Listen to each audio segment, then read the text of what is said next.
earliest memory was my father bringing me down in my mother's basement, putting up his hands and teaching me how to throw jabs and punches. I was there that he gave me those 3 words: be a man. Stop with the tears, stop with the emotions. If you're gonna be a man in this world, you better learn how to dominate and control people and circumstances. That was the source of tremendous shame. I left that room with tears coming down my eyes, just feeling I wasn't quite man enough. Football became a tremendous place to hide. You can hide inside that helmet, you can hide behind the roar of the crowd. You get to project this facade, this persona, the epitome of what it means to be a man in this culture. I thought if I could manifest this hyper masculinity, well, somehow that would validate who and what I was. Certainly my father would respect that, to see how powerful, how strong, how tough I was, then give me the love and attention that I desperately wanted. I'd ask every man to think about what age they were, what was the context when someone told you to be a man. That's one of the most destructive phrases in this culture, I believe. Stop crying. Don't cry. Stop with the emotion. Pick yourself up. Don't be a chump. Don't be a pussy. Don't let nobody disrespect you. Be cool and be kind of a dick. Always keep your mouth shut. Nobody likes a tattletale. What a fag. You little bitch. Don't let your woman run your life. Bros come before hoes. Get laid. Be a man. Be a man. Grow some balls. So man up. Man up. Man up. Man up. Man up. Grow some fucking balls. Act like a man. Be a man. Yet again, another teen has taken his own life after being bullied for years. The details of the gang rape that took place outside a high school homecoming dance are horrifying. 3 teens confessed to shooting an Australian man for, quote, the fun of it. 13 people were charged in the beating death of a Florida A&M drum major, the result of a banned initiation ritual. The student was found dead, alcohol 5 times the legal limit in his system. He killed his girlfriend and then shot himself. Over 20 little children dead. He also shot his mother. The shooting was apparently premeditated. 1 gunman, and he is among the dead. 315 and 314 for a shooting at Century Theaters. Somebody's shooting in the auditorium.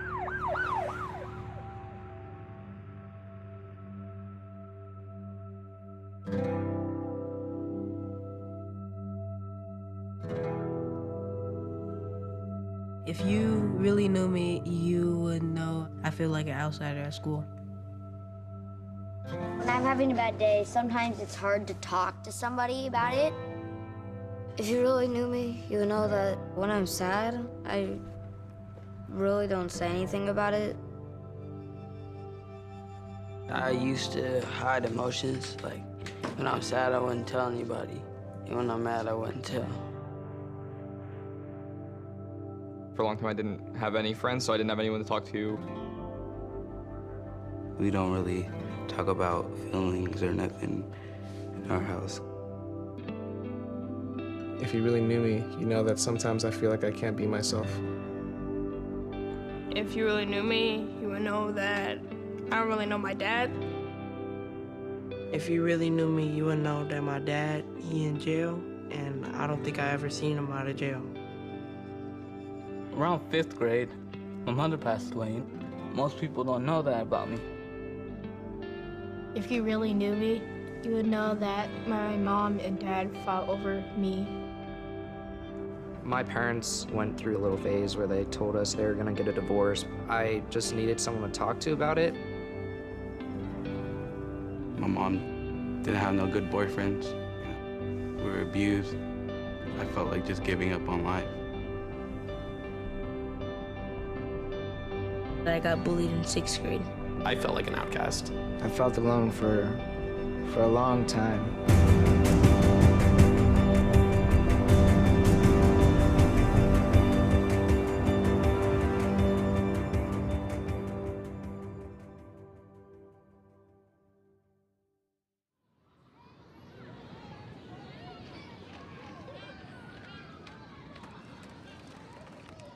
If you walk onto any playground in America where there's a bunch of boys happily playing, you can start a fight by asking one question. Who's a sissy around here? And 2 boys will go at it. Oh, he is, and they can have a fight. Or all of the boys will go, oh, he is. And that boy will either have to fight them or run home crying. That idea of being seen as weak, as a sissy in the eyes of other guys starts in our earliest moments of boyhood. And it follows us all the way through our lives, proving to other guys that we're not girls, that we're not women, that we're not gay. We've constructed an idea of masculinity in the United States that doesn't give young boys a way to feel secure in their masculinity, so we make them go prove it all the time. If I can man up, why step down from that, you feel me? Masculinity is not organic. It's reactive. It's not something that just develops. It's a rejection of everything that is feminine. Sometimes my friends act like they're tough when I feel like they're not.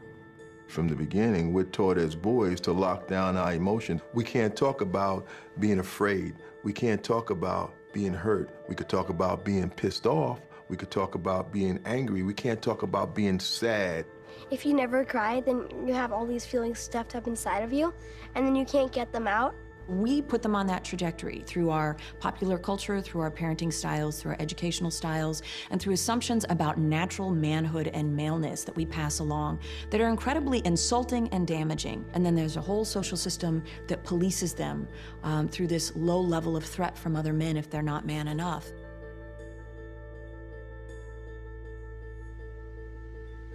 Today we're going to get into how we learned masculinity as children, where we learned it from, who taught it to us.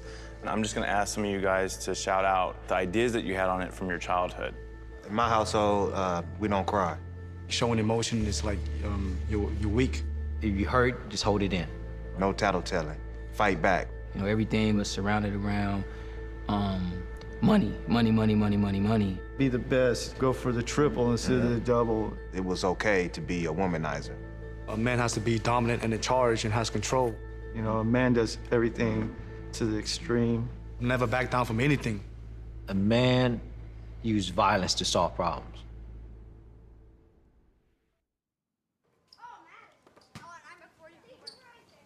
The first lie every boy learns in America is we associate masculinity with athletic ability, size, strength, or some kind of skill set. I've always felt the pressure of you need to be buff, you need to be masculine, you have to have a six-pack. Those boys that can catch it down and out or hit the hanging curve are elevated. I want to play football, basketball, one of the sports, have fun doing it, make some money, like one of them TV type lives. They're set up for a tremendous failure and frustration in life because being a man doesn't have a single thing to do with athletic ability. You think about all the other boys on that playground. They don't just want to play sports. They want to do computers or music or drama or debate. This past month, I took part in my first theater production. Like now I'm looking back like, oh, I wish I had taken part in that throughout high school. I don't know, I guess I didn't because it was something taboo. You just weren't supposed to do it. Second lie every boy learns is that we associate masculinity with economic success. My name is Jordan Belfort. The year I turned 26, I made $49 million, which really pissed me off because it was $3 shy of $1 million a week. You know, it's been said that comparison is the thief of all happiness. So if you're building your sense of masculinity based on power, possessions, there's always going to be someone that has more.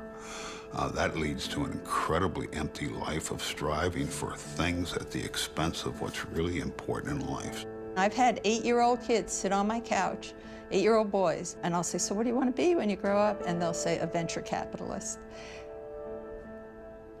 There are so many things wrong with that I hardly know where to start. The extent to which he comes in and has already been programmed, he is going to have very limited options in his life, and they will never feel authentically like his own. And then the third criteria is a culture. We associate sexual conquest with masculinity. Seek the free! This man is a legend with the ladies. I can only imagine. I found the top 5 hottest girlfriends of Derek Jeter. Men everywhere, we all salute you. Associating that with masculinity is so dehumanizing. You tapped that ass, didn't you? Tell the truth. You know you tapped that ass. You put it in the back seat, bam, code X.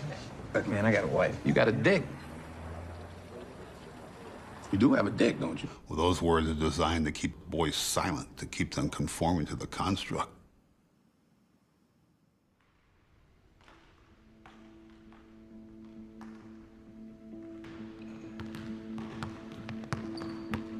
My grandfather is very much that alpha male type. He's a former military drill sergeant, good old boy from the South, who was able to go out in the world and sort of pull himself up by his bootstraps and very much fulfill sort of the American dream in that regard. Granted, he was a white male in a particular time, which gave him access to that success, even if he was poor to begin with. I grew up with my grandfather's voice, hearing you need to be bigger, stronger, faster. So I was always having to prove myself and never succeeding. That made me very insecure and not feeling like I was good enough. When I was a kid, I had long blonde hair, I had a very high voice. I wasn't a cool kid. I was this awkward little kid. I sang in choir, I played clarinet in the band, but I also played baseball and football and basketball, and got to do all those different things and express myself in all sorts of different ways. Things changed around middle school. I started to get bullied and made fun of. You could call it a fag or a pussy or a sissy or a wuss, and that's when the social pressures really kicked in. I cut my long hair off, changed the way I dressed, I dropped my voice. I don't even know when my voice naturally broke. I have no idea because I forced it low. I played more sports and joined all the teams. I dated the head cheerleader and distanced myself from people who were less masculine than me. I had a friend who didn't play sports, was kind of effeminate. He was being picked on even more than I was.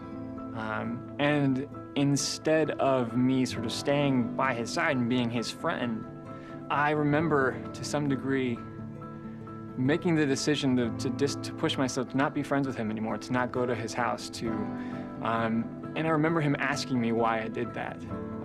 And I couldn't tell him, I didn't know what to tell him at the time. School was a training ground for me to learn how to perform masculinity, to perform to be one of the guys.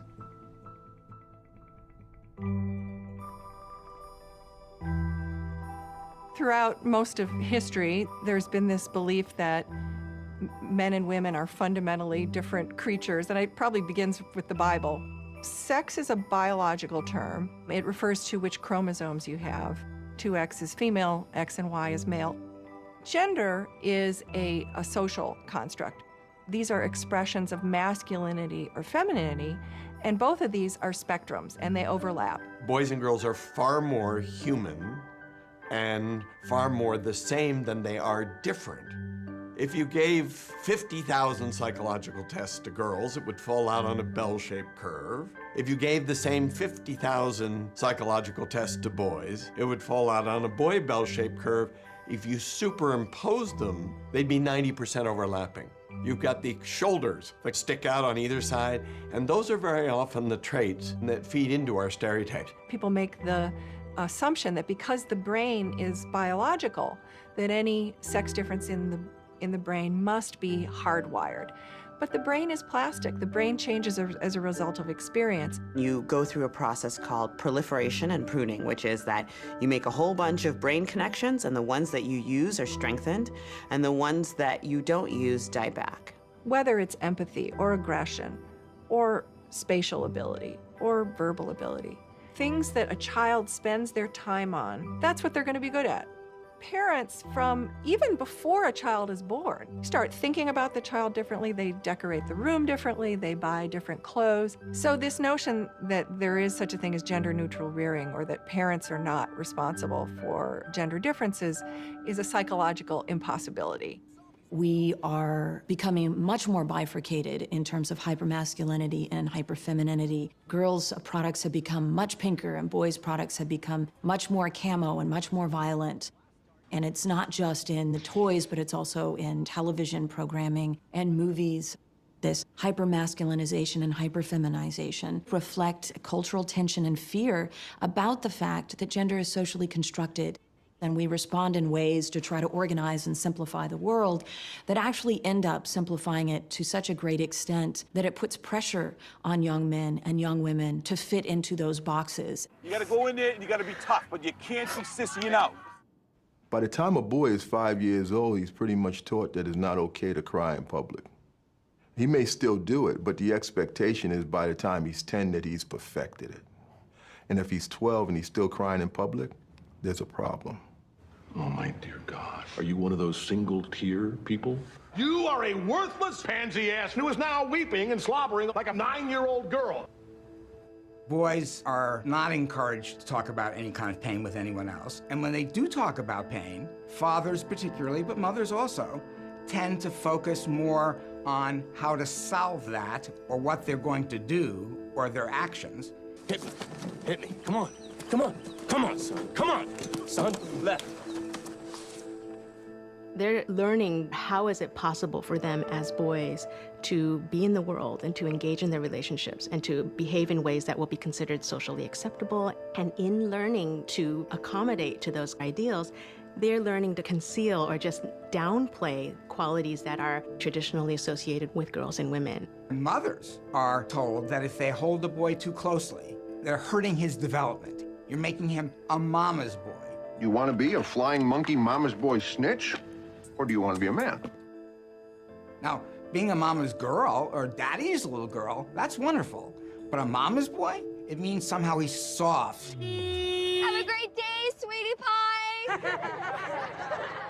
We're concerned that our child is going to be ridiculed. We're concerned that our son will be the target of violence. And so we give him what we think he needs in order to avoid that. Mario, football players don't cry. What? Football players don't cry. The reason men are less likely to show empathy, less likely to show vulnerability, less likely to bring up children in that kind of way, is that they've been socialized into this.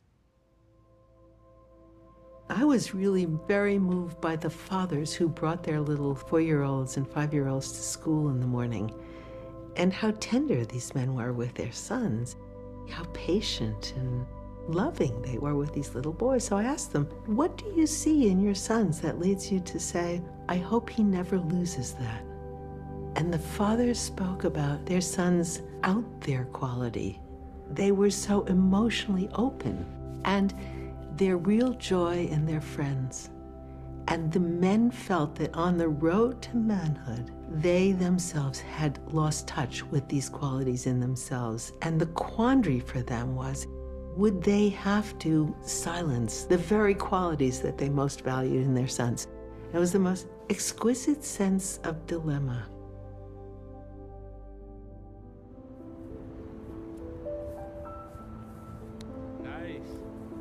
My father, we didn't really have a great relationship. His night job was drinking. He was an alcoholic. I was afraid of him. He was a mean man. He was emotionalist. He didn't care about much. In his eyes, going to school wasn't the power behind what we should have been doing. It was get a good job, get a lot of women, and then you're a man. My mother was more of my striving force. She taught me that education was important. So every year, on Mother's Day, of course, I would send her a Mother's Day card, but also I would send her a card on Father's Day, and I would just thank her for playing both roles in my life. The moment I found out I was going to be her father was very scary for me. I was an undergrad, and my son's mother told me she was pregnant, and we were no longer together. And I told her, if she wanted, I would raise him, I would take care of him. My father didn't raise me, and it's just very important for me to raise my son. It's been very hard to play both roles as a mother and father for Jackson. I was taught that men are tough, they're strong. I spent a lot of nights crying because he did have feelings, and I had to,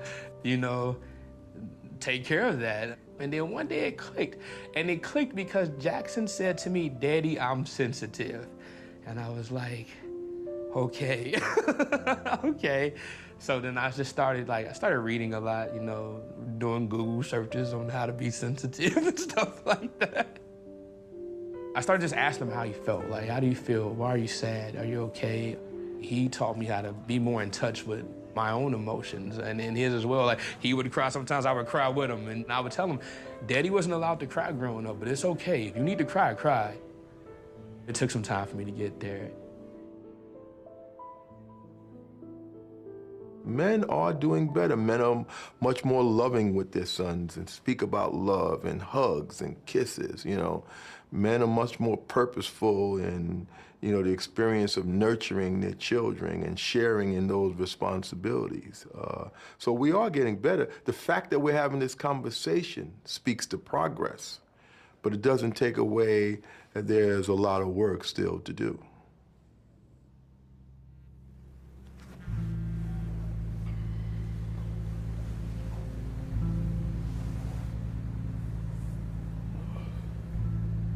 Growing up in the household that I grew up in, there was a lot of physical abuse. My father used to beat my mother pretty horrifically from my recollection. My father sold drugs, and that's how he made his living. He was in and out of prison my entire childhood. In fact, I think he was gone the first 2 years that I was born, so I didn't even really get to establish that connection that most young boys get to establish with their father. In middle school, it was extremely difficult to deal with because I didn't know what it meant to be a man. Like, I did not have a father figure in my life. I just had strong women.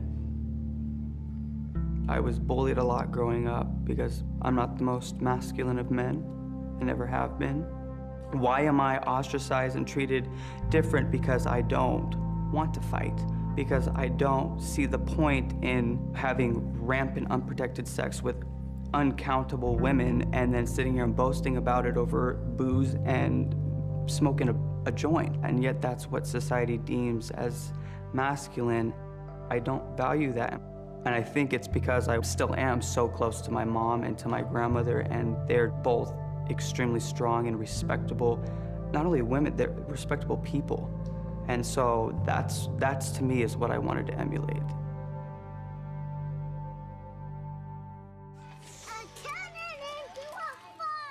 One of the things that came up in my study has to do with the MEAN team, which was a team created by the boys, for the purpose of acting against the girls. This was a pre-kindergarten class. In the beginning, there was a little bit of intermixing, but then by December of that first year, the boys versus girls dynamic had become clear, and even the hierarchy among the boys had become clear. It had these rules and these ways of being and these ways of engaging each other and behaving. One of the rules was that they couldn't play with the girls. And if you broke those rules, you could be fired and technically not be a boy anymore. One of the boys told me, I'm actually friends with all the girls. I actually like the girls, but if Mike, the leader of the MEAN team, finds out, then he'll fire me from his club, and then I won't have a club. They totally understand, like, kind of, these are the rules, and then these are the consequences for their status among the boys. When I was choosing schools for Roman to go to kindergarten, I specifically chose one that was Christian-based. It seemed that there was an emphasis on family values and kindness. But by the end of kindergarten, I started to see a change in my son's behavior and the kids around him. And I would describe it as like just a hard edge that got progressively worse. In first grade, there were days where he would come home and just burst into tears. And I would say, what is going on? And he said, well, so-and-so pushed me out of line for the 4th time this week, and the teacher really didn't do anything about it. Or, they were making fun of me at recess. Or, I went to soccer practice and they said I was the worst person on the team. So it started with things like that. And by 2nd grade, there was one day where he came home saying that he was strangled in the hallway. By the middle of the school year, I would pick him up from school, and I could see in his face that he was doing everything he could to hold back the tears because he didn't want to be made fun of even more by the boys. And the second we drove half a block away, just the floodgates opened, and he was so sad. I just felt alone. I wasn't doing what everyone else was doing. I was different.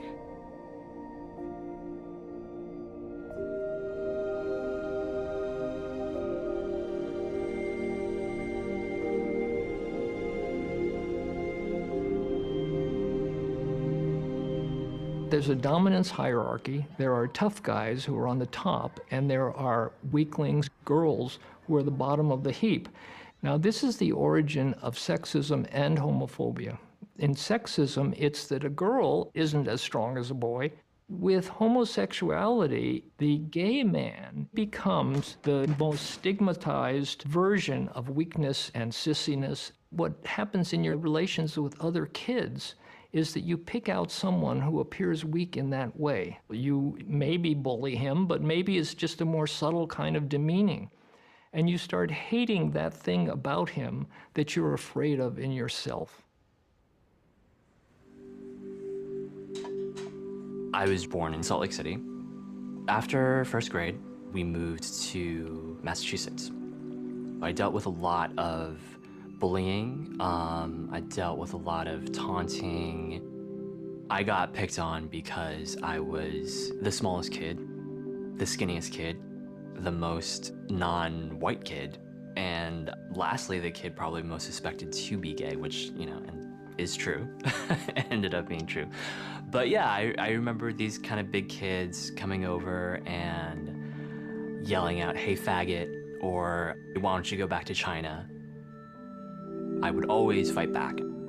I'd get my stomach punched in. I just remember coming home from school with like bloody hands just from being pushed onto the concrete and my hands kind of grazing against the concrete.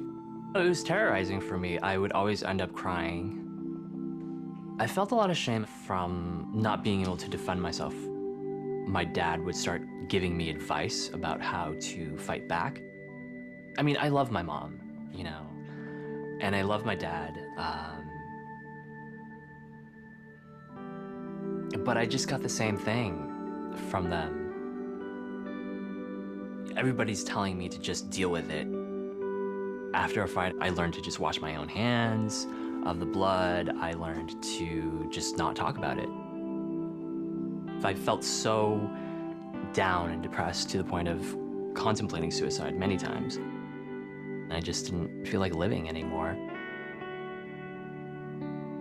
I never really knew why I had such a difficult time talking about how I felt until I looked back at my history and I was like, oh, well, obviously that's why, you know, because I was discouraged with physical force from ever expressing emotions.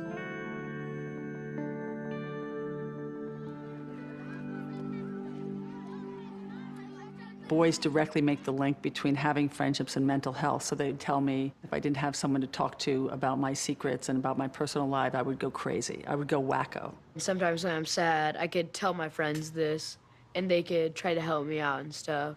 At 11, 12, 13, 14, boys tell these very passionate stories about other boys and wanting to be friends with them and wanting to share secrets.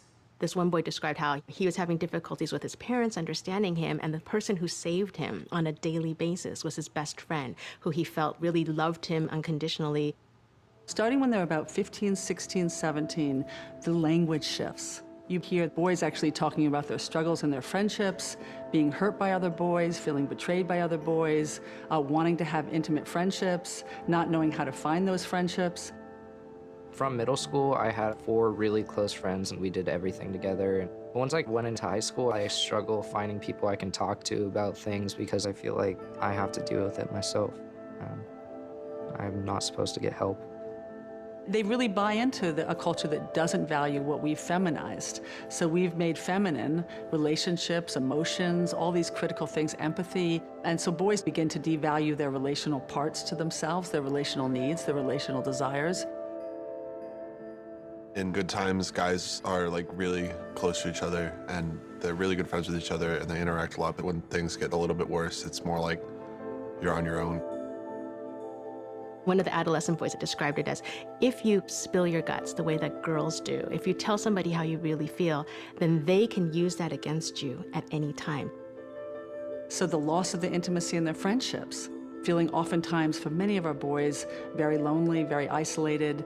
They really enter into a culture of masculinity that makes these bizarre equations that male intimacy has to be about sexuality. They'll start saying things like, I feel close to him, no homo. He's cool, no homo.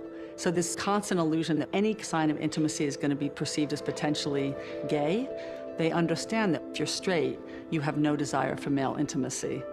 We don't do that with women, we do that with men. Each of them is posturing based on how the other boys are posturing, and what they end up missing is what they each really want, which is just that closeness.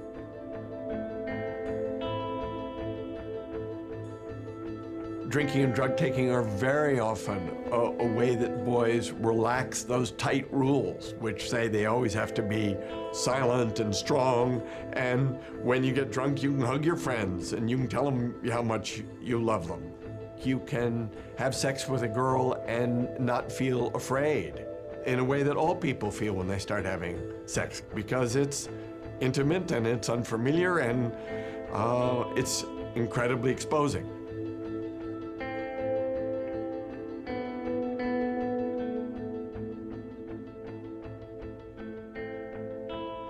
It's not just acceptable that teens are drinking, doing drugs, and having sex. It's expected and sometimes looked down on if you're not doing that. You feel out of place if you're the only sober one there.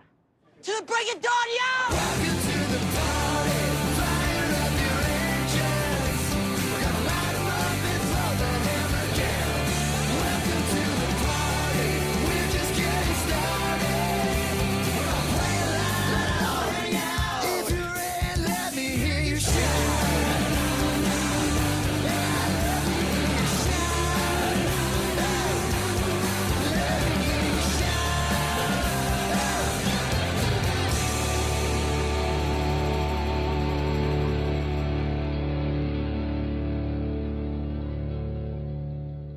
So boys take drugs and alcohol, but they're often doing it to treat loneliness.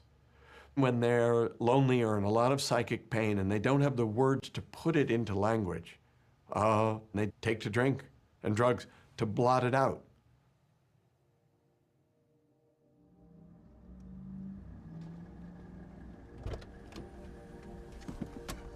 Hey, Mom. Hi. My mom and father met when they were about 17 years old. They decided to leave Mexico for a better future. My mom told me, go to school and get a career so, you don't have to be like me. ¿Quieres comer algo, Luis? Okay. ¿Sándwich, una quesadilla o algo? Mi esposo y yo tomamos la decisión de separarnos en 2007 y él se fue y yo me quedé sola con los 3 niños. Muy poco venía a visitarlos. Me decía que porque él tenía cosas que hacer y estaba ocupado. My dad actually, he was kind of a wild kid. Like, he would like to party a lot and he would like to go out with his friends. One night he just made a bad move and decided to drink and drive. And, he got pulled over. They found out later he wasn't a U.S. citizen, so they deported him back to Mexico. And he's been there since I was in 7th grade. I miss my dad very much, and, there's nothing I can do but visiting him in Mexico. Desde allí empezaron los problemas con Luis. Luis era un buen niño, era muy dulce, pero ya en el 7 ya él completamente cambió todo. I noticed a bunch of different faces. There's a lot of pretty girls, and then there was like the gang members, and then the skaters, and then kids that smoke. When I decided to join a gang, it was because it was just cool. I was eventually jumped in, and I claimed a color. They gave me a nickname to just affiliate myself. I would ditch class, add 4 Fs. I ran away from home. I just found myself a lot of troubles. And I just didn't care. Y yo le digo, Luis, ¿estás bien? Sí, pero hay en veces que yo siento que no está bien. Luego se enoja, grita. Nunca es un buen momento para hablar con él. A veces me he sentido muy desesperada. Around my freshman year is when I felt really depressed and alone. I would just wake up in a bad mood. Sometimes I would cry myself to sleep. I didn't have no one to talk to. Like, no one could really listen to me and tell me, it's gonna be okay, it's gonna be all right. Like, I got you or anything. I really felt like everyone gave up on me, even my mom. There's been a time where I almost did commit suicide, but I'm gonna put more pressure on my family, my mom, and my dad. Basically, all I had was marijuana. I was smoking it every day. I would always be high. I was smoking. I wouldn't think about any troubles.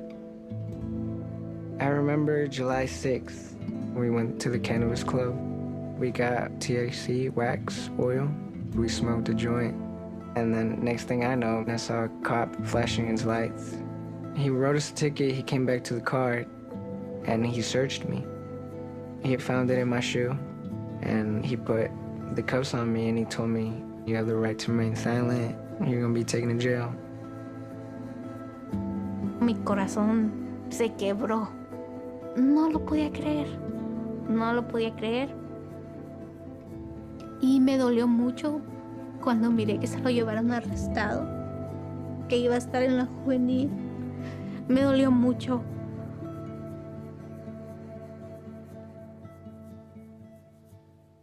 We recognize more and more that adolescents are more likely to be depressed and suicidal, but we imagine that that will be female adolescents because of the way we define depression.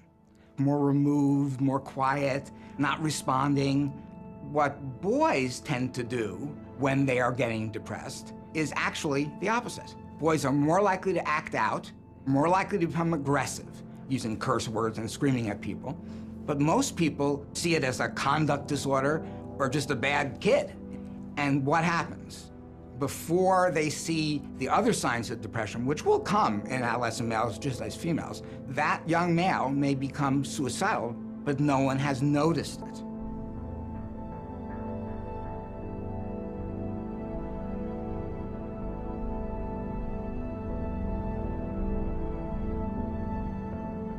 Exactly at the age that we began to hear the language, the emotional language, disappear from boys' narratives. In the national data, that's exactly the age that boys begin to have 5 times the rate of suicide as girls.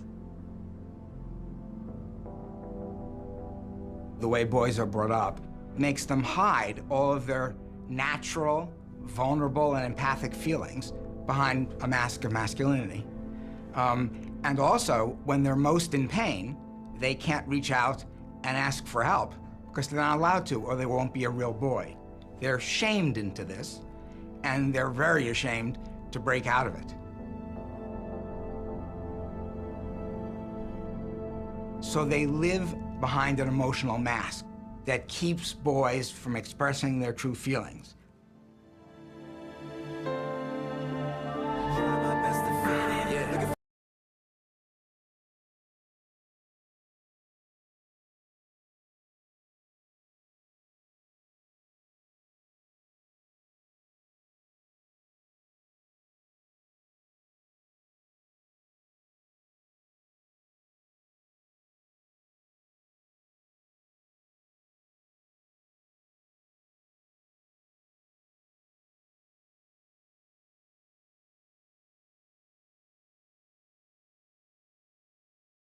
I was gonna be an engineer and make a lot of money.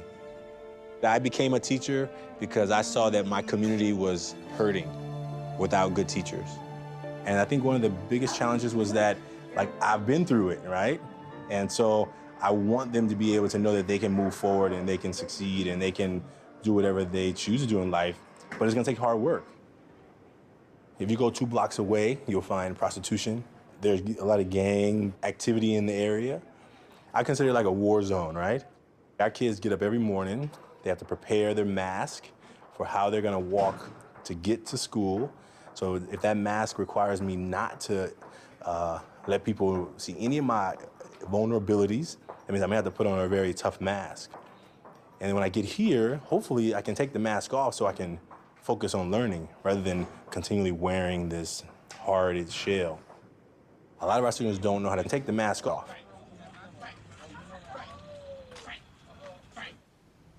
So I want you to take one of these masks, take the mask. Here's what we're gonna do. On this mask, you're gonna draw what represents you. What are some things that you hold up every day when you walk to school that you let people see? And then on the back, I want you to write, what is it you don't let people see? Like, what's behind the mask? All right? Oh, yeah. What else?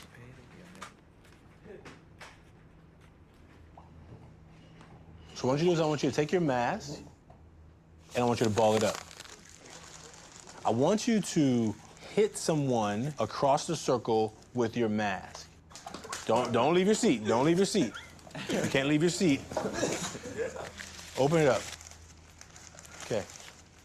So who wants to reveal what's on the mask they open? Read it out loud, just the front. Funny, caring, and happy. Okay. What's behind the mask? Sadness and fear. Sadness and fear. Goofy, kindness, happiness, silliness, smile, and fun. Okay. On the back? Anger. Anger.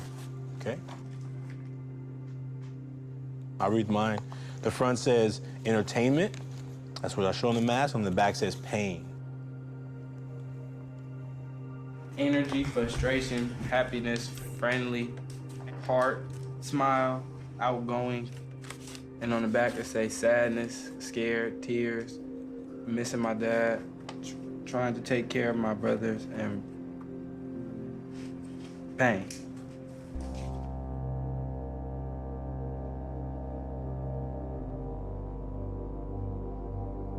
Why do you think we hold back our pain? People don't want everybody to know everything. You gotta keep your poker face on. Can't let them know what you got. How hard is that to walk around every day with the poker face on? It's not just an activity on paper. It's about real stuff that we are dealing with as young men that we hide behind because we don't feel safe. Almost 90% of you had pain and anger on the back of that paper. That's not a coincidence. That is real. And we're only 8 here. There are hundreds of young men out there that are having the same experience, but they don't have anybody to talk to about it. They're holding back sadness, they're holding back pain, they're holding back anger, because they have nobody who is even asking them, what's up with you, man? What's happening? What's going on? How can I support you? I want each of you to be able to say what you need to say, because if we're ever gonna dig down to the deepness of our pain, young men, if we're ever gonna dig down to the anger that we're holding behind, so we don't end up another man in jail because we just exploded on the wrong person for the wrong thing, we gotta have a safe place to deal with it. That's brotherhood.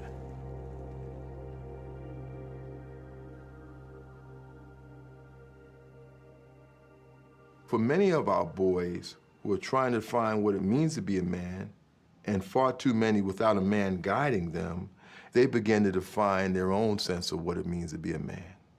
Our boys are yearning for help, yearning for guidance and mentorship and leadership.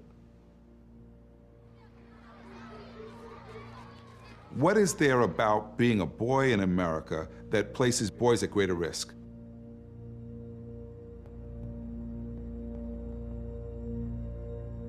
And we're seeing clearly that boys who come from low-income families, and when I say boys, I mean white boys as well, are less likely to go to college, more likely to drop out of school.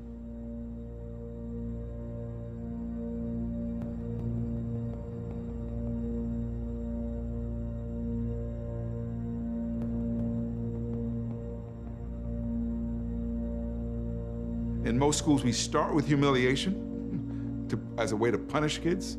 Write the name on the board, put them in the back of the room, send them out. We rarely stop and ask, what's behind the behavior problem? Why is this child acting out? Denying those kids learning time actually has the effect of pushing many of them right out of school. They will kick a kid out of school knowing that a kid who isn't reading by the 4th grade is gonna be in the prison system. Well, you kicked him out twice in the 3rd grade because he did this to his teacher. Ain't nobody in that child's life ever hugged him. Go into a kindergarten class. You're talking about boys, watch, they're doing this. Ask them a question. They can't shut up. They're jumping up and down, waving their hands. All right. Go into the same class when they're in the 6th grade. Ask them a question. What do you think? I don't know. Whatever. It's cool. I mean, in those 5 years, the academic pilot light has started to go out because they have decided that school is not the place for them. The number one predictor of student achievement is the expectations of the staff. The school system just decided they didn't believe in the kids. In fact, because they were black and brown kids, they didn't think they could do well. Everybody has potential if they're provided with the right support and the right stimulation. I was always told, like in elementary, oh, you're really smart. But when I got to middle school, you're not cool with being smart. Having good grades didn't mean a whole lot. It didn't mean nothing on the playground. And so I had to figure out how I was gonna fit in. So I just barely slipped by. It's cool to be like, I don't care. Take my points, call my mama. Like, I fell into that trap, right? And it wasn't until my last year of middle school is when I got my act together. And it was a teacher who kind of saved me. She saw enough in me to say, I know that there's something going on with you. I know that your father died before you were born, but you're using that as an excuse. You're too smart to act like you're not. She said, we don't always get to choose what happens to us, but we have a responsibility to make the most out of it. And I was mad at her. I was mad at this teacher. I was like, I'm never speaking to her again. She can't talk to me like that. But I heard it, and I remembered it, and it changed the very next day. And my grades transformed right then, and it was really like this idea that my mom could raise me the best she could. There would need to be other voices that would help me to find my way.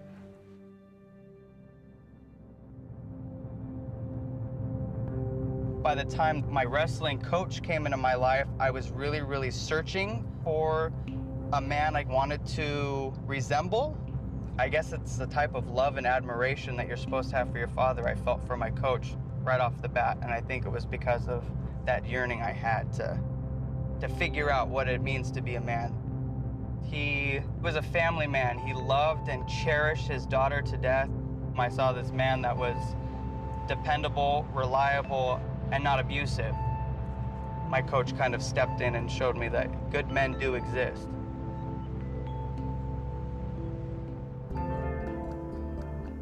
Coaches in this country have so much power, such a position in the lives of young people that they do attain this father-like status. And I think you've got all these young boys trying to seek the approval of that coach. I'll never forget showing up in Catholic school, just right away, just hearing out, on the field, like, hurry up, you faggots. And you're just like, whoa. I heard it and I thought about it, and then 1 second later, I adopted it. Coaches can do an awful lot of good and an awful lot of bad. I was talking to a 12-year-old football player, and I asked him the question, what if your coach told you you were playing like a girl in front of the rest of the players? The boy told me it would destroy him. If it would destroy him to be told he's playing like a girl, what are we teaching this boy about girls? And actually, when I say play like a girl, I'm using real soft language. We have much more aggressive, demeaning, demonstrous, dehumanizing ways of making that point and making it stick. Give me that soft crap. Don't cry. Take your ass whooping like a man. Sports has gotten way confused in terms of power, dominance, control, lack of moral clarity. Disturbing new details about what happened inside the locker room at Sayreville High School. They held 4 fellow teammates against their will and improperly touched them in a sexual manner. Racial slurs, homophobic name-calling, those are just a few of the findings on the atmosphere inside the Miami Dolphins locker room. We started the week players beating up women. We ended the week with players beating up children. We are in a very serious state here in the National Football League. And in a win-at-all-costs culture, it's strictly about the win at the expense.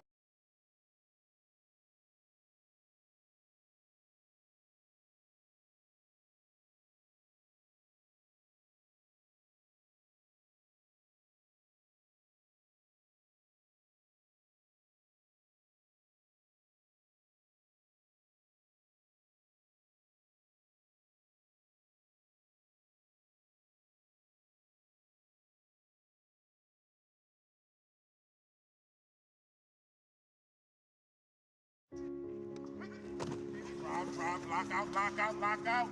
Set, head. 1, 2, 3, cut. All right, good job, good job. Balls to your right. I think the great myth in America today is that sports builds character. Sports does not build character unless a coach intentionally teaches it and models it.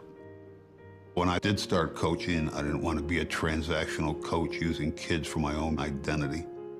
So I just started with a very simple philosophy. If you're going to be a transformational coach, you've got to know what you're transforming. I coach to help boys become men of empathy and integrity who will be responsible and change the world for good. That's what sports ought to be about. And we've got a lot of work to do in this country. Many of our examples of American masculinity, be it in sports, military, law enforcement, the entertainment industry, the men that men look up to. A lot of what they're teaching is domination, aggression. There are these hyper-masculine figures that we try to adhere to. Too tough, or we won't break.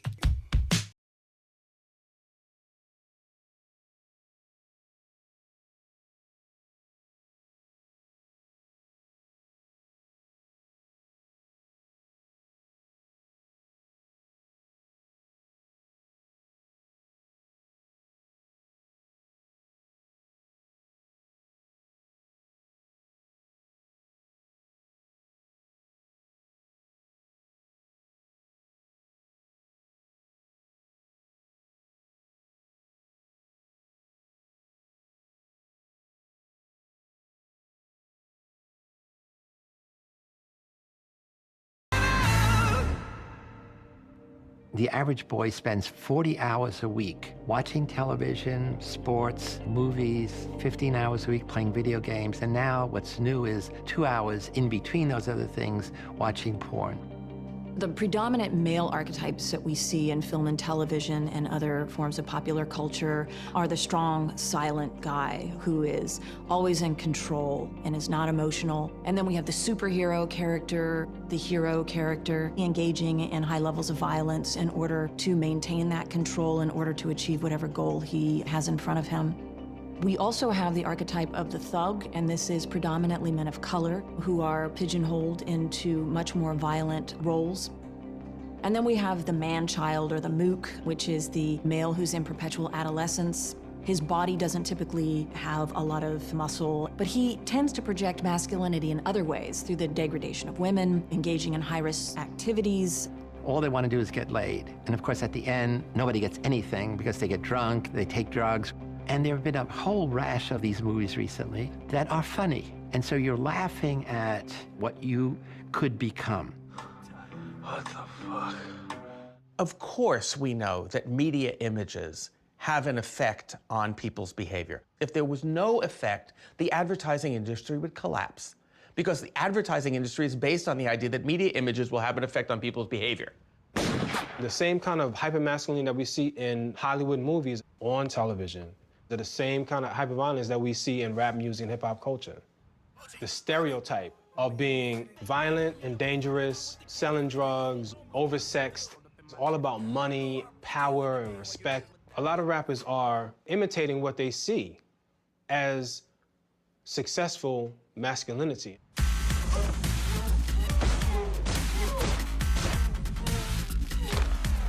Violent video games reinforce those stereotypical structures of what a man should be. The typical game character tend to be white males with, it gets this specific brunette hair, 5 o'clock shadow. When an emotion sneaks in for a male character, by and large, it is anger. And any sort of grief is very, very underplayed and never actually discussed or processed. Kids end up really looking up to this character, and what they end up idolizing is someone who cannot express themselves emotionally, cannot be honest or open with anyone around them. When you play video games and you see the same kind of setup, it loses its impact on you because you habituate to the sameness. The video game companies know this, and they are giving you endless variety, a new category, a new challenge. You're moving up ranks. They are creating this arousal addiction. Boys' brains are being digitally rewired to this technology. Things happen like this in microseconds.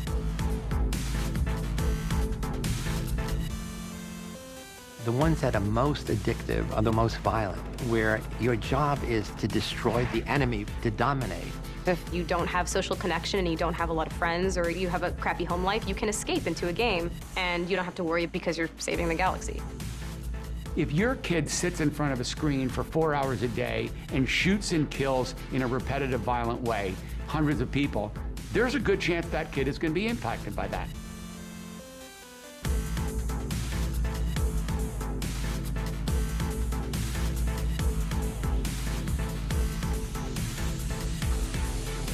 There's a reason the U.S. Army trains people for combat by using video games. It's because it gets them used to some of the experiences.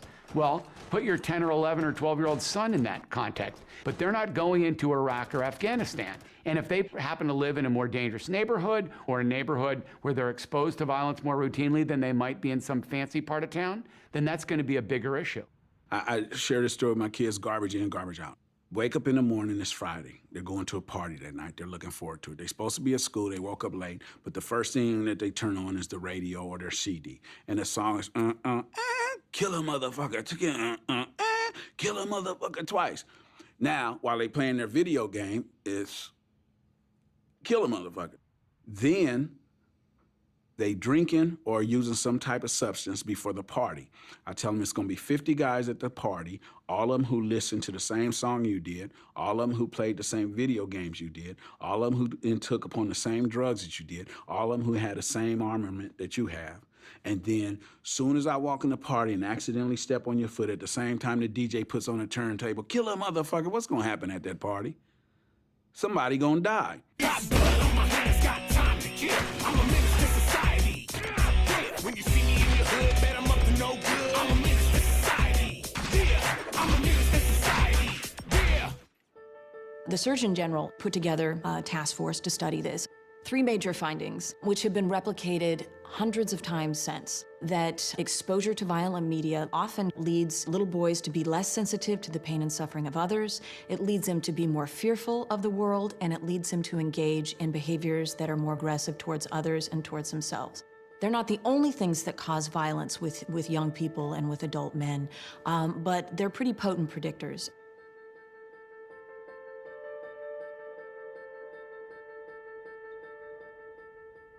Childhood is a sequence of revealed secrets. Today, there is no sequence of revealed secrets. Kids are exposed to porn at age 5 or 6 because they're in the middle of a video game and something pops up, or they click on the wrong website.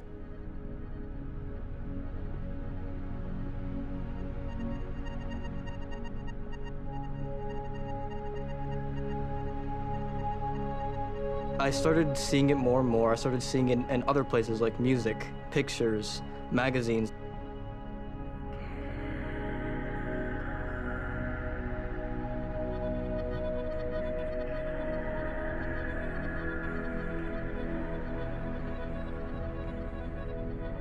With my group of friends, it's more taboo to talk about. It's kind of like something like, okay, everyone knows that, like, I'll watch it, but let's just, like, not talk about it because it's extremely awkward.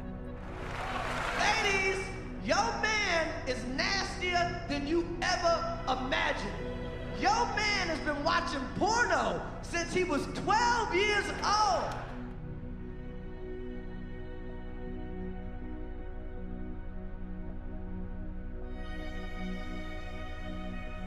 Because of abstinence-only sex education, because of the unbelievable shame that our culture has around sexuality, pornography is sex education for most people.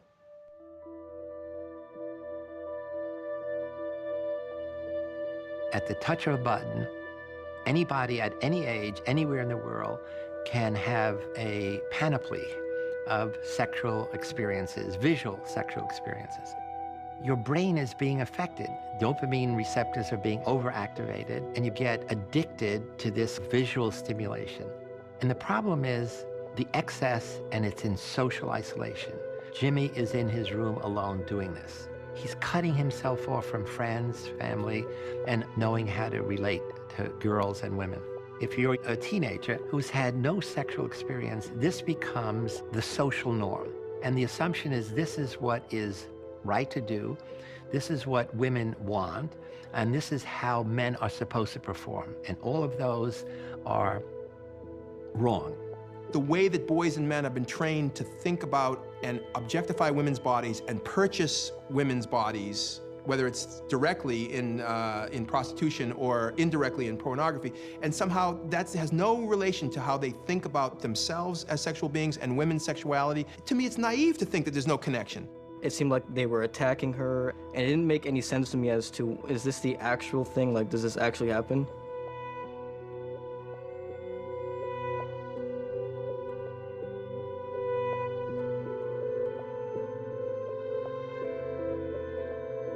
I think we have to be honest with our sons that our culture is sending mixed messages all over the place.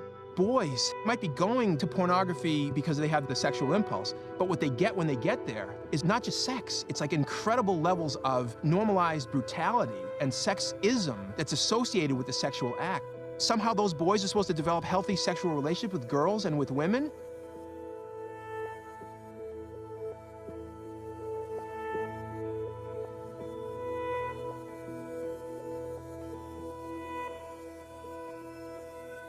We have a rape culture. What that means is that individual rapists aren't just crawling out of the swamp. They're being produced by our culture. 2-star high school football players have been found guilty of raping a West Virginia teenager. Freshman at Stanford University and a member of the swim team is accused of raping a drunk, unconscious woman. 2 cyclists witnessed him raping the woman. They chased him down and called police. Former Vanderbilt football players are convicted of raping an unconscious classmate in the Vanderbilt dorm room on campus and then taking video with their phones. As a young man, you're taught a man is supposed to always be on the prowl. A man is supposed to always be the aggressor. They say things like, who's that? I like to hit that. I like a piece of that. I like to tear that shit up. So think about it. Hit, violence. Tear, violence. It, object. That, object. We're actually teaching them consciously and subconsciously, on purpose or not to see the humanity in girls.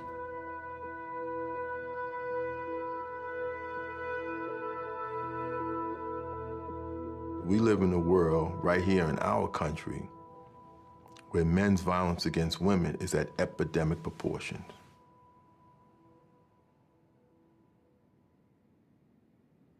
My first year in high school, I was going to a dance with a woman, and I was standing next to a guy, and she was walking away after talking to me, and she was wearing fairly tight pants. And he said, "Oh, now I understand why someone would rape someone." The way in which I've experienced men talk, oftentimes it involves doing things to women that don't seem like they're particularly consensual. When I went to college, there was this pressure to engage in hookup culture. Alcohol was this tool for me to be assertive and aggressive and predatory, to find women to have sex with, so that I could go back and impress other men with it, particularly around just other guys. You're always one-upping the other person, talking about a woman's ass or her breasts. There's an implied sense that women exist for us to have sex with them. They exist for us. I don't think that we think about the implications of that.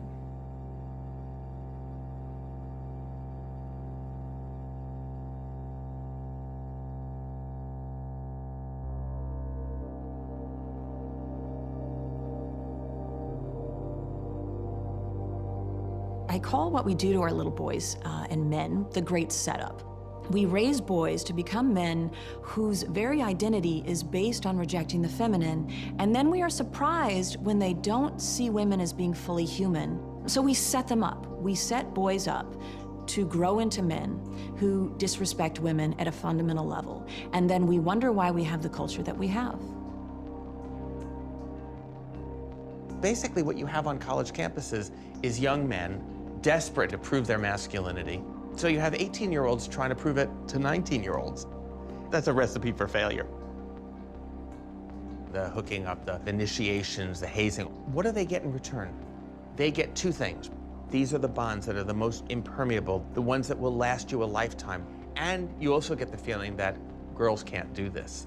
So you get both horizontal solidarity with your bros and hierarchy. Men are superior to women. The most important dicta of the bro code is you never rat out the brotherhood. You never, ever betray that brotherhood. So this leads to the notion that surrounding bad things, there's a code of silence. What happens is their heads and their hearts actually come into conflict because their hearts may be saying, this is wrong. I know this is wrong. My ethical compass tells me this is wrong. I should do something about it. A man would act. And on the other hand, but these are my bros, I can't betray them. If I do, they'll marginalize me. This is the fear that so many men have that keeps them from acting ethically. A girl was repeatedly attacked for 2.5 hours, and as many as 20 people either took part or stood by and watched. Many did not step up to help, but nearly all got out their cell phones and started snapping pictures and tweeting. 3 top Penn State officials are likely to stand trial on charges they covered up years of Sandusky's abuse. Another adult man has now resigned amid accusations he knew there was a problem and did nothing. Intentionally or by neglect, the Baltimore Ravens, the National Football League, and Commissioner Roger Goodell have conducted a cover-up of Ray Rice's brutal assault on his then-fiancée on February 15th. The severity of Rice's attack was clear almost immediately after the assault. The NFL did have the evidence that the police department did. The league is still not responding.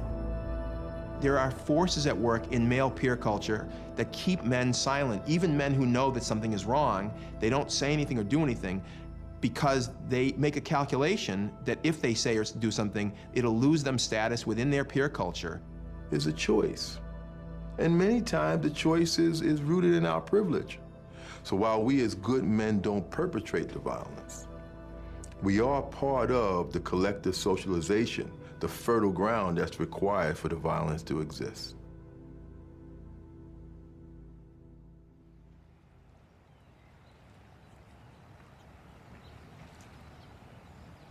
I worked for 10 years in the jails of San Francisco in a program that included a project to deconstruct and reconstruct what we called the male role belief system, to which I think virtually all men in our society are exposed.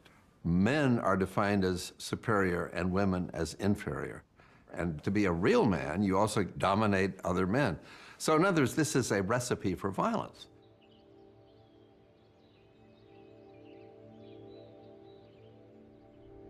My mom gave birth to me 4 days before her 17th birthday. And so she was a young girl, and she projected a lot of that trauma onto me. My mother had just a rage towards me this day, and I remember her kicking me down the hallway and choking me and slapping me. And the worst part about this was not the physical part of it, because that was normal for me at that time. It was afterwards she took a Polaroid picture of me crying. And I don't remember her exact words, but I remember her shaming me. And I couldn't figure out what it was that was so wrong with me, that why, especially at that age, why did I deserve this?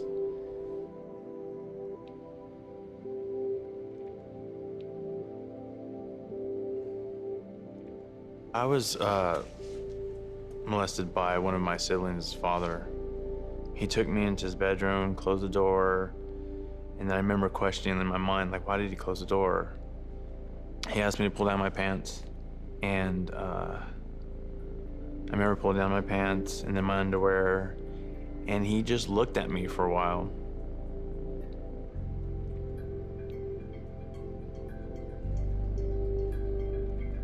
And then he touched me.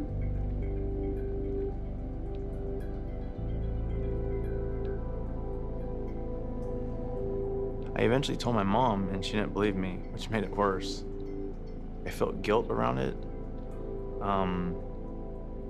that I should have somehow, I should have known better. I knew that I was suicidal. I was a cutter. Once I was hospitalized for swallowing an entire bottle of my aunt's prescription pills I didn't feel that there was any worth to my life, and then, you know, who would care whether I was here or not? The best way that I've been able to understand my capacity to murder another human being is that I didn't value my own life at the time, so I couldn't value the life of another human being.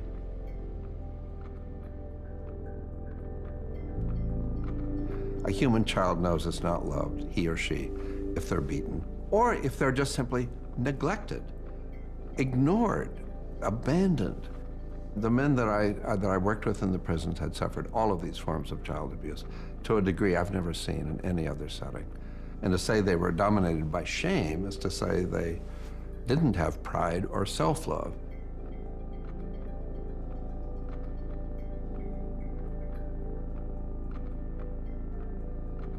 Whether it's homicidal violence or suicidal violence, people resort to such desperate behavior only when they are feeling overwhelmed by shame and humiliation.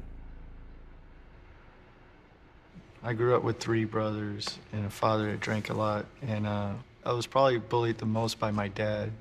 He ruled with intimidation, you know, and fear. I was always scared when Mom said, "You're in trouble, and I'm gonna tell your dad." I knew I had an ass whipping coming, and that meant he was gonna hit me with whatever he had close to him, you know, whether it was a fan cord he ripped out of the wall or his belt. I was shy, I was quiet, I was always in my head. I just felt terribly alone. The only culture where I felt like I belonged a little bit was in the drug culture. When I found it, I was 12 years old, I started smoking weed. At first because of peer pressure, but I soon liked it because I didn't have to feel the way I always felt. And I moved on to harder drugs. My world changed when I picked up a gun. Became a whole lot more violent. People around me started dying.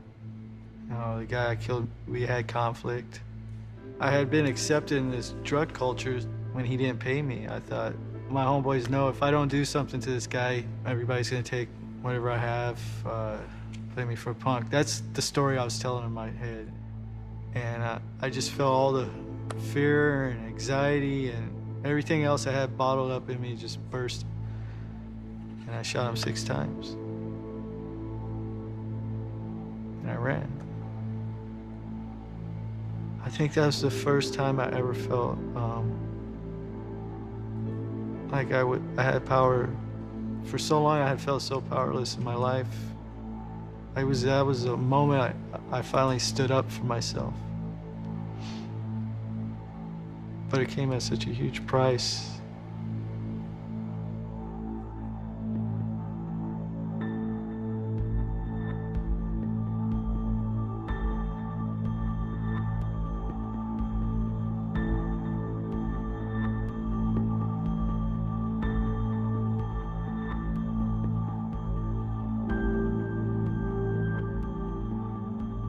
If you're told from day one, don't let nobody disrespect you, and this is the way you handle it as a man, respect is linked to violence.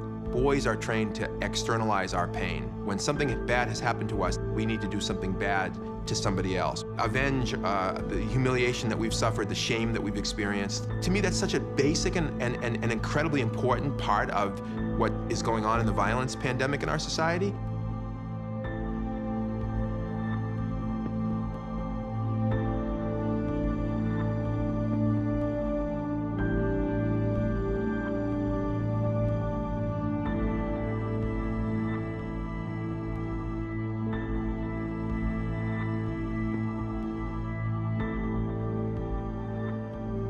Plenty of girls live in a culture where there's easy access to guns.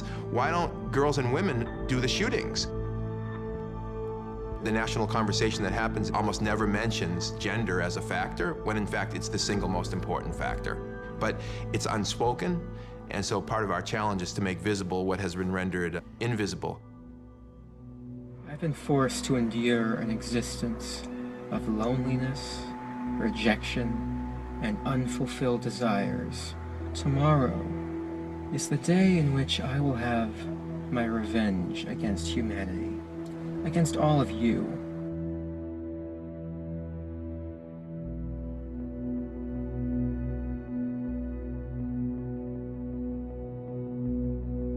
the things that has provoked so much anger in American society today is this notion of aggrieved entitlement, that men feel entitled to positions of power and all that, but they don't feel like they're getting them as much anymore. That's the injury. Not that I was in power, but that I was entitled to be.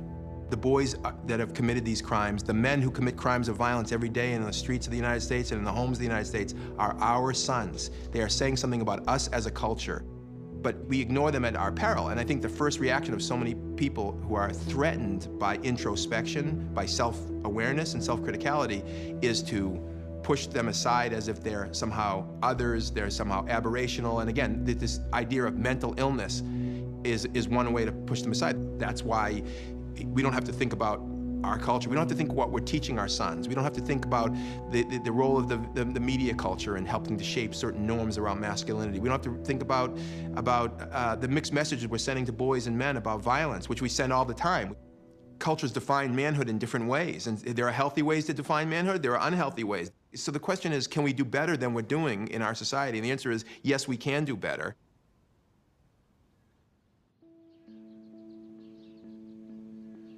My sophomore year in college, I was in my first real long-term committed relationship and had learned that she had been raped. And I found out later that my mom had been raped when she was younger. It was painful for me to think about that happening to someone that I really cared about, and that it happened to all sorts of people. It gave me the opportunity to start thinking about masculinity in a critical way, trying to become more of a full human being and less constrained by who I thought I had to be. I stopped playing sports in terms of collegiate competition, and I went back to doing theater. But one of the characters that I played was a transgender character. I remember when my parents came to the show, and my dad was really uncomfortable.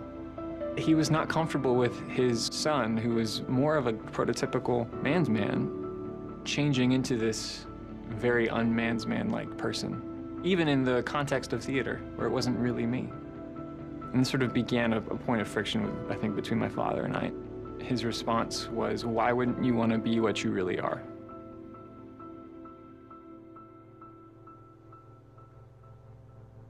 The very last time that I spoke to my father, I was a senior in high school. I told him that I hated him and I never wanted to talk to him again. In kind of the heat of that moment, I decided that I should write down everything that I was mad at him for since my first memory of him beating my mom.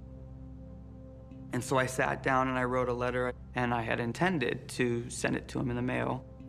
I was taking an AP English class, and the teacher resembled my wrestling coach in a lot of his characteristics. I came into his classroom and I said, "Something inside me needs to have you read this before I can send it, and I don't know why." And he got, I think, 3/4 through the first page, and he fell into tears, like tears just running down his face. He was like, I understand you so much better now. That's why you push yourself so hard in everything you do, why you have to be the best, why you have to be perfect, why you stress out about every single little thing. He looked at me and he just said, "You're good enough." And apparently that's what I needed to hear from a man.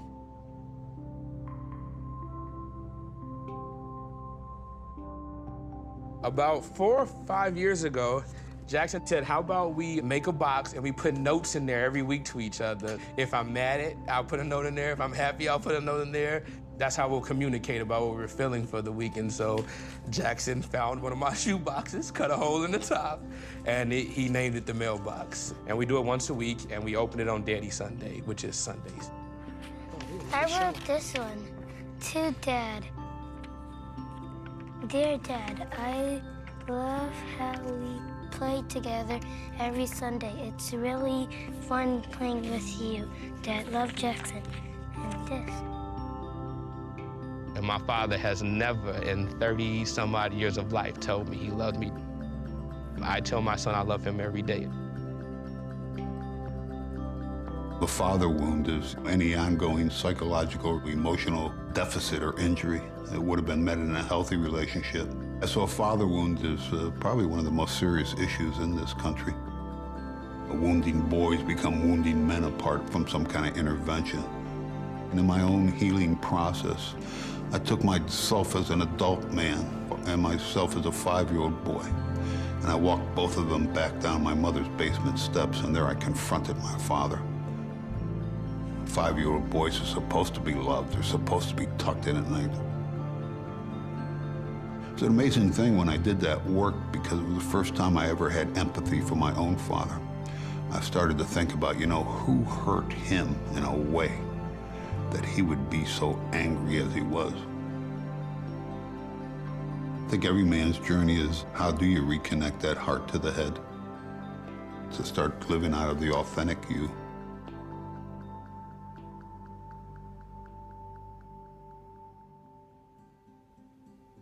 Today is really about self-reflection, about your story, okay? Your narrative, why that's important to self-reflect and to share out. When I came out of juvenile hall, I knew that I had to make some changes. So I quit smoking and decided to be sober and see what I can do to change my life around. First day of school, I came in here. You know, I was very excited. And these past 2 months have been amazing. I can share anything with these guys. Anything. And, you know, they've been absolutely more than a family to me.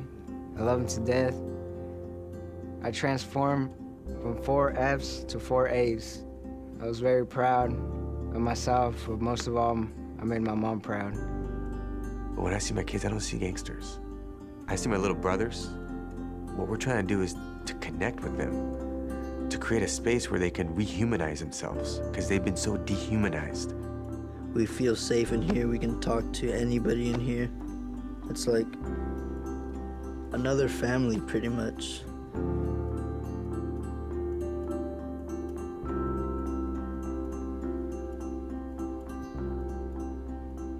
So the lessons that we're being taught from early on is that being a woman or being feminine or being anything that's not within the man box, within the confines of this construct, is bad. So what I'm gonna do next is I erase the labels man box, not manly box. When we take away these barriers that society places on us, our parents, our peers, our teachers, media, whatever it may be, when we strip those away, we get to be whoever we choose to be, and we find that we are some of the very things that we were taught that are not manly. I want to just share this in closing out too. You know, before, when I was stuck in that man box, yeah, I felt a sense of incomplete. I felt that I always never was the person I was meant to be, or the person my family visioned me to be. Once I got out of that man box through this process and the work, I feel like I stand 10 feet tall and feel that I'm worthy. I have a right to be loved, a sense of belonging with the peers that I built and made a community with in here, and I feel whole.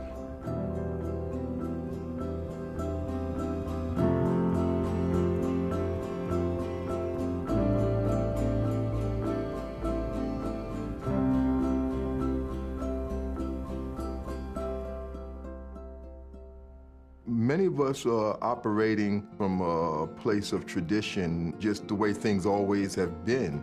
We need to get men into their hearts and out of their heads. There's freedom outside of these rigid definitions of manhood. We need to redefine strength in men, not as the power over other people, but as forces for justice. And justice means equality and fairness and working against poverty and working against, inequality and violence. That's strength. And we need more men who have the courage to stand up and speak out, even when it means taking a risk. To go into male culture and say some things that are gonna make other men uncomfortable, because this is about leadership. We're asking men to use that privilege to develop a voice, to speak out, to stand up, become part of the solution. It's absolutely not about teaching boys something new. It's not about turning boys into girls or something that they're not already, but it's actually helping them to stay with or return to what they already know. Empathy and caring for other people and being sympathetic toward people, these are not just feminine traits or behavior patterns. These are human patterns.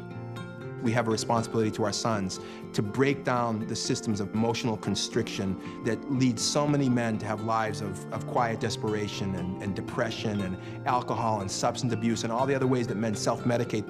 So if we ever gave boys permission to process grief, gave boys permission to cry, to develop all of their emotions, you do away with not knowing where to go with their own pain. For mothers, if in your gut you feel you want to stay close to your son, don't be dissuaded. The one study we have of boys being close to their mothers in a healthy way shows that those boys are less likely to engage in violence, more likely to succeed in life, and live 5 years longer. Whatever a father does with a son is masculine. If you like cooking, cook with your son. If you like fly fishing, fly fish with your son. But do something with your son, because every boy measures his masculinity at the deepest level against his dad. We have lots of kids that have no father figures at home or who just don't even have intact families. Those kids need mentors who are a regular part of their lives, who are checking in, who are spending quality time with them, and who provide the kind of moral support and example and guidance that they need to grow up. Coaches have this unparalleled power platform position. They're held up in most communities and most schools as kind of the epitome of what it means to be a man. Boy, if we ever got the heart of a coach pouring it out into the hearts of young boys with an understanding that I'm really not just a coach, but I ought to be a mentor, then you start making huge changes in the society. Media and technology today has an enormous impact on the social and emotional health of boys. And we want that to be a good impact. So we need to encourage good media, good technology, and we need to limit the downsides of the bad stuff. We need to challenge boys and men to rise to the better angels of their nature, to rise to the best aspirations they have for themselves as human beings and as men. I think that's a positive challenge, and I think a lot of men can rise to that challenge. Everyone in boys' lives should help us stay true to who we are so that we don't have to wear a mask.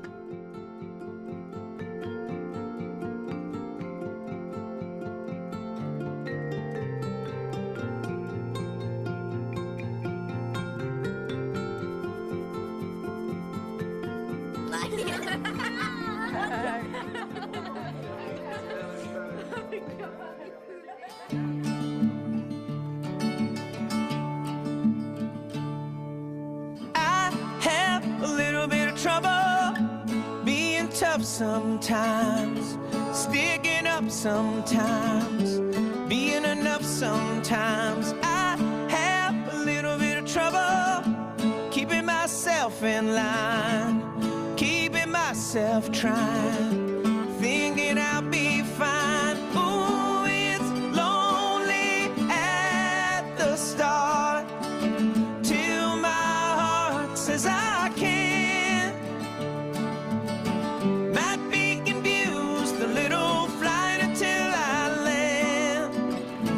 What it's like to be a man. Na na na na na na na na. What it's like to be a man.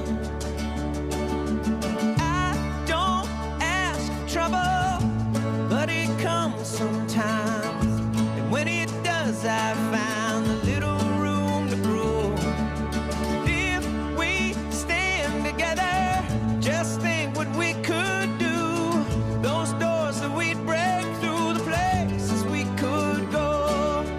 Ooh, it's lonely at the start, till my heart says I can't.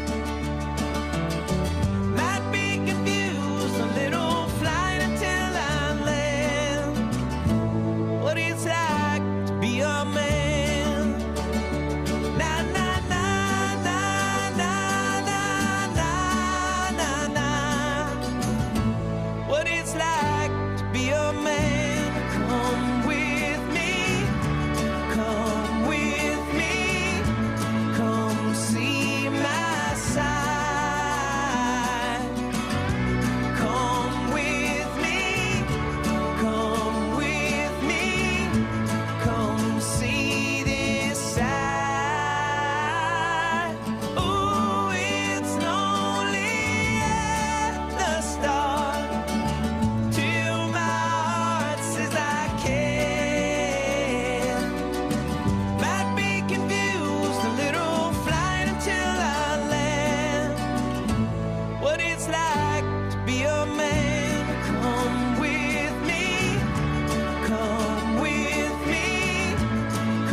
it's like